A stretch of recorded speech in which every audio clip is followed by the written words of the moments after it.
mamaku mati sudah. Lari kita, ada teroris. Mereka terdesak di atas Gunung Biru. Jalur-jalur klasik mereka sudah kita duduki, sehingga mereka merasa terancam. Pada waktu Santoso tewas, kemudian sejumlah teman pengikutnya mulai mengecil, tapi diganti oleh Ali Kalora ini.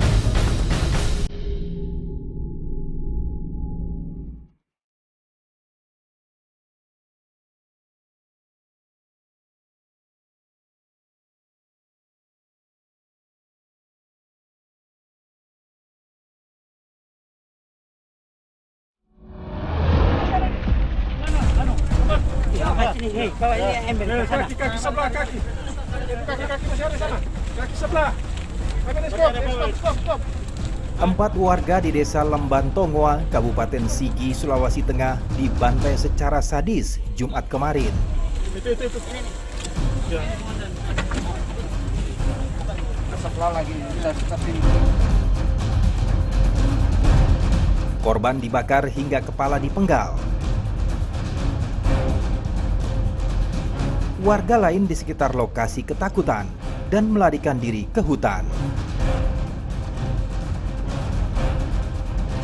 4 orang yang tewas masing-masing ayah, menantu pria, dan 2 orang laki-laki kerabat lainnya. Anak korban yang selamat melihat jelas bagaimana kelompok pelaku itu memenggal kepala ayahnya sebelum dia melarikan diri. Dia bilang, mana bapak tadi? Langsung keluar suamiku itu kan. Keluar suamiku. Sudah. Dia panggil, sini kamu. Oh iya pak. Nah, sudah pergi suamiku. Suamiku mau berdiri begini kan, dorong kayak begini kan. Iya. Nah, langsung dia suruh kayak begini, sebelah begini. Jangan berdiri. Silakan pergi situ kan, saya punya bapak sini. Silakan pergi situ, duduk situ. Oh iya. Sudah, berduduk sudah dia. Nah, papaku di sini, pas-pasan dari situ, di sini rumah kan. Nah, saya punya suami itu, tapi rumah itu saya dengan suami itu saya tidak lihat. Cuma bapak ini yang saya lihat. Nah, bapak itu duduk begini dia. Duduk begini kan, bajongkok begini dia, bapak itu. Bajongkok begini bapak itu, langsung dipukul ininya kan. Dipukul? Bukan dipukul kayak dipukul sedikit kan. Langsung lembek papak itu kan. Lembek begini dia.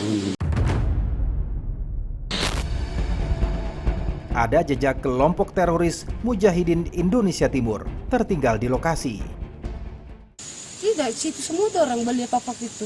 Dorang itu, satu orang membuat cambung. Parahnya dorang sendiri? Iya, pas kami pergi di dapur itu, sudah. Dia bilang satu orang itu, Bu cepat Bu lari, bawa adik lari. Itulah, dia bilang yang itu yang bersuruh itu ya? Saat itu, dia itu, dia suruh lari saya perhatikan mukanya. Saya begini, saya perhatikan begini kan, berlari saya tidak. Cuma begini, oh iya, tinggal begitu saya. Iya. Bawa anakku, saya punya adik itu, yang anak kecil itu, apa itu keras kepala. Mau ambil papaku sana dorang. Oh. Iya, pertama itu, kalau bukan dia keras kepala, tidak bisa mamaku tangkap, karena saya tarik mamaku. Saya tarik saya punya mama, pas saya tarik dia ke sana. Kalau pas mamaku dari sini, saya ambil dia, mamaku yang ke sana, ambil papaku sana. Sudah dorang tangkap situ sudah.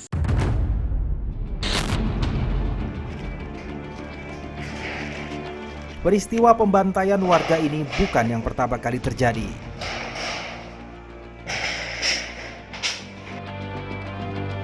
Kelompok militan itu mulai turun gunung, menyasar warga desa secara acak. Terdesak kebutuhan logistik dan tekanan dari Satgas Operasi Tinombala. Ini analisa kami. Mereka terdesak di atas Gunung Biru. Pasukan kita sangat banyak di sana. Dan jalur-jalur klasik mereka sudah kita duduki. Sehingga mereka merasa terancam. Kemudian mereka berusaha mencari jalur yang lain.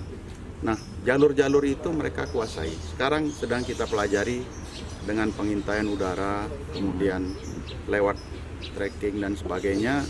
Kita berusaha untuk mengejar mereka. Ulah mereka meneror warga hingga melakukan aksi kejahatan secara brutal dan keji. Kondisi korban ini sama korban yang lalu, ya, yang pernah terjadi perlakuannya seperti itu. Ya saya katakan tadi masih ada tidak kemanusiaan. Ya. Nah kemudian setelah itu kita cross check dengan saksi yang ada di TKP, saksi hidup yang melihat langsung, ya, bagaimana korban itu dilakukan penganiayaan. Dan setelah itu kita cross check, ya, cross check dengan foto DPO MIT, teroris MIT yang selama ini sasaran operasi Tinombala. Salah satu saksi mengatakan betul itu, dan ditunjukkan salah satu gambar bahwa itu Ali Kalora. Panglima TNI langsung menerjunkan pasukan khusus memburu kelompok pelaku. Akan diberangkatkan pasukan khusus dari Halim menuju ke Palu dan ditugaskan di Poso untuk memperkuat pasukan yang sudah ada sebelumnya di Poso. Sehingga apa yang diharapkan oleh seluruh masyarakat Indonesia bahwa kelompok MIT harus dikejar dan sampai dapat akan kami laksanakan.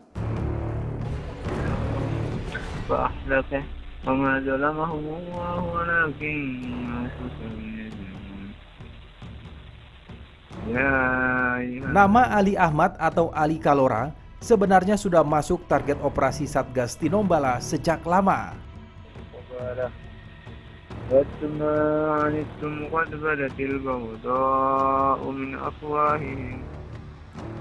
Lalu siapa sebenarnya Ali Kalora itu?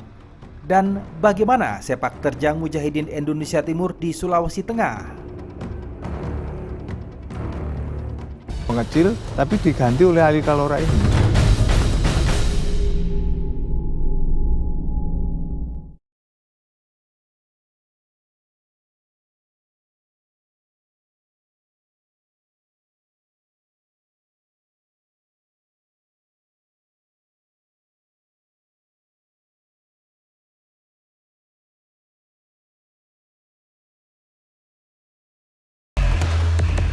Aksi kejahatan kelompok Mujahidin Indonesia Timur di Desa Lemban Tongoa, Kabupaten Sigi, Sulawesi Tengah dilakukan dengan keji. Nama Ali Kalora disebut-sebut berada di balik pembantaian warga desa itu. Ali Kalora adalah petinggi yang tersisa di kelompok militan ini. Kelompok Ali diyakini hanya tinggal belasan orang saja.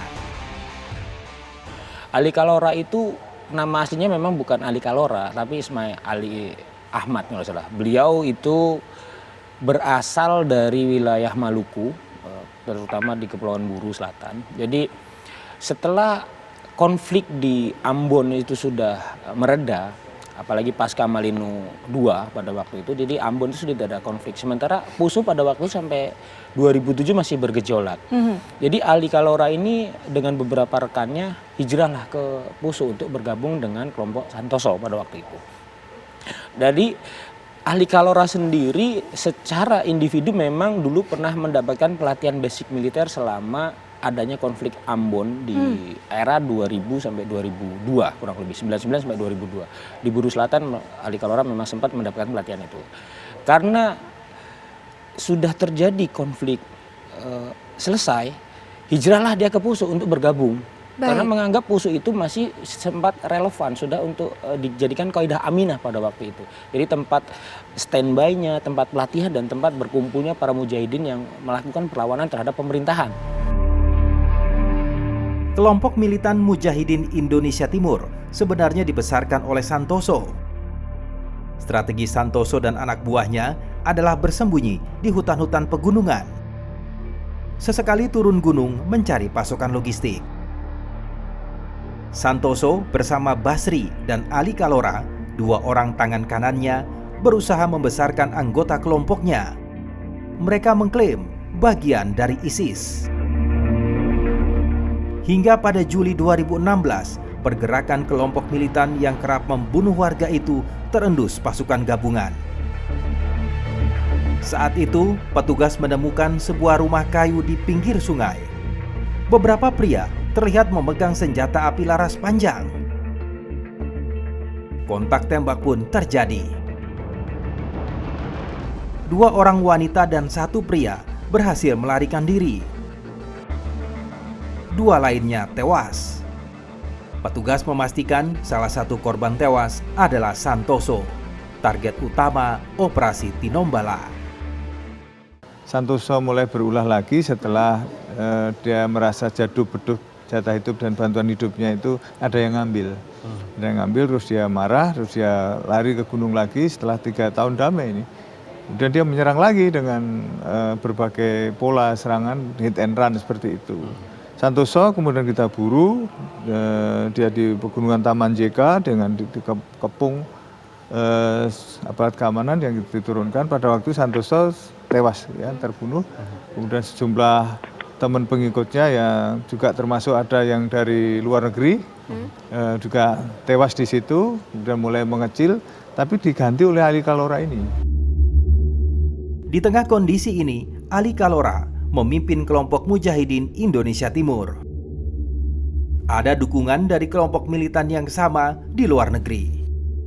Memang mereka melakukan tindakan-tindakan teroristik itu karena pertama-tama ingin menunjukkan bahwa eksistensi mereka dan afiliasi mereka kepada ISIS itu masih berdenyut. Jadi mereka ingin memperlihatkan bahwa gerakan teror mereka itu masih bergerak untuk di wilayah Indonesia, dan mereka berharap bahwa pihak-pihak yang tadinya sudah berafiliasi kepada ISIS di Suriah itu akan kembali mendukung mereka, karena dukungan terhadap kelompok MIT ini itu cukup besar sebenarnya, baik dari Indonesia, Filipina maupun juga dari Uighur, bahkan dari Cina. Pasukan gabungan operasi Tinombala kian mempersempit pergerakan kelompok Ali. Mereka terdesak untuk keluar hutan akibat kekurangan pasokan logistik.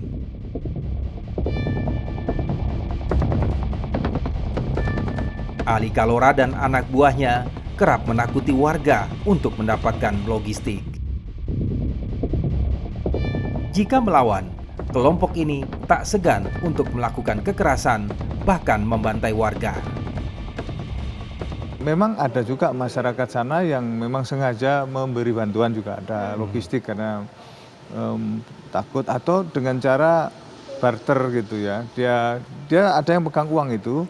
Kalau dia mengambil sesuatu, dia naruh lagi duit di situ. Misalnya ngambil di buah-buahan di apa gitu, dia naruh uang di situ. Ada yang seperti itu. Barter itu tadi. Barter, ada barter. Kemudian ada yang dia penduduk ada juga yang sukarela memberi, tapi ada juga yang penduduk keberatan karena dia sendiri juga dalam kondisi yang pas-pasan misalnya.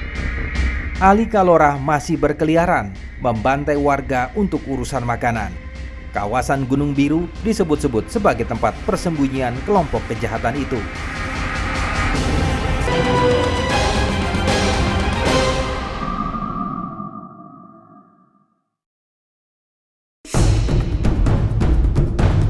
Papaku, mamaku mati sudah. Lari, kita ada teroris. Mereka terdesak di atas Gunung Biru. Jalur-jalur klasik mereka sudah kita duduki, sehingga mereka merasa terancam. Pada waktu Santoso tewas, kemudian sejumlah teman pengikutnya mulai mengecil, tapi diganti oleh Ali Kalora ini.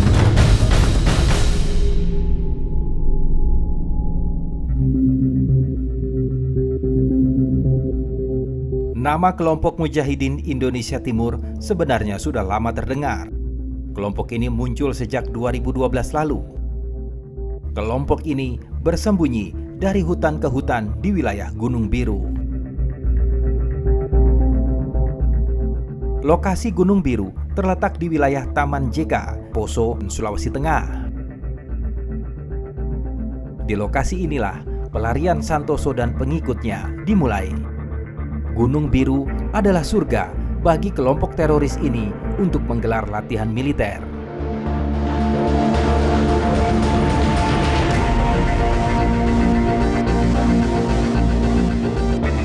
Dari video yang kami dapatkan beberapa tahun lalu, Kelompok ini juga melatih persenjataan anak-anak muda anggota baru. Tidak, antum tidak masuk. Pak, sasarannya Iban yang tidak kena itu saja. Itu. Antum nembak ya sasarannya Iban kata. Yang mana? Yang mana Iban punya? Kepala, saya atas. Oh di atas nah, di atas nah. Yang pohon besar ini. Yang atas pohon. Kepala. Nah, Oh, yang kepala aja itu ya? iya. Kepala ya. Yang atas pokoknya. Akses ke Taman JK tidak mudah. Wilayah ini memiliki banyak lereng dan jurang. Permukaan tanahnya curam, jalanannya licin. Wilayah Taman JK di Gunung Biru termasuk hutan lebat. Sulitnya medan membuat kelompok Ali Kalora tak mudah terjangkau oleh pasukan gabungan Operasi Tinombala. Kelompok ini akan keluar hutan untuk mencari pasokan logistik kebutuhan sehari-hari mereka. Ali Kalora dan anak buahnya kerap menakuti warga untuk mendapatkan pasokan makanan. Jika melawan, kelompok ini tak segan-segan untuk melakukan kekerasan, bahkan membantai warga. Motif teologis mereka itu sangat kuat karena mereka alirannya adalah aliran takfiri dan mereka menganggap bahwa orang-orang kafir itu sebagai sasaran mereka yang akan mereka yang akan mereka serang ya. Dan di situ terlihat bahwa memang karena kepercayaan ya, faith based. Jadi karena keyakinan mereka menganggap bahwa serangan-serangan itu adalah merupakan perintah agama, perintah Tuhan. Dan karena perintah-perintah Tuhan itulah maka mereka menganggap bahwa itu tindakan itu adalah tindakan yang religius.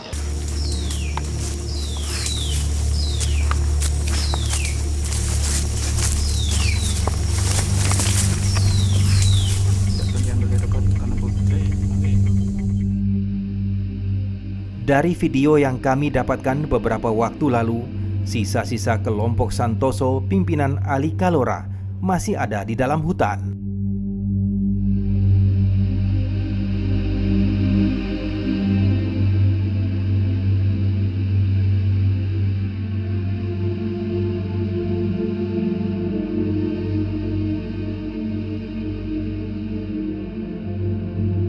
Pasukan gabungan Operasi Tinombala terus memburu mereka, mempersempit pergerakan kelompok Ali. Sebenarnya kinerja Satgas Tinombala ini sudah bagus, tapi mungkin Satgas Tinombala juga tidak memonitor kalau apa yang dilakukan oleh kelompok Ali Kalora pindah. Berpindah-pindah ternyata di daerah yang situ. Sementara kalau dilihat geografinya itu tengah. Ke Palu dengan ke Poso itu kan tidak. Kalau dilihat geografinya itu posisi yang dilakukan ini adalah di tengah-tengah. Jadi ini menunjukkan bahwasanya Ali Kalora ini tidak menetap satu tempat dikarenakan apa? Sudah kekurangan simpatisan. Satu. Kedua, dia melakukan aksi ini adalah karena sudah tidak ada tempat untuk safety aman yang untuk dia standby, dia melakukan aksi teror supaya apa? Agar petani-petani ini tidak melakukan kegiatan masuk ke dalam hutan yang dia khawatirkan menjadi dia diketahui kalau masyarakat ini kembali ke masyarakat melaporkan keamanan.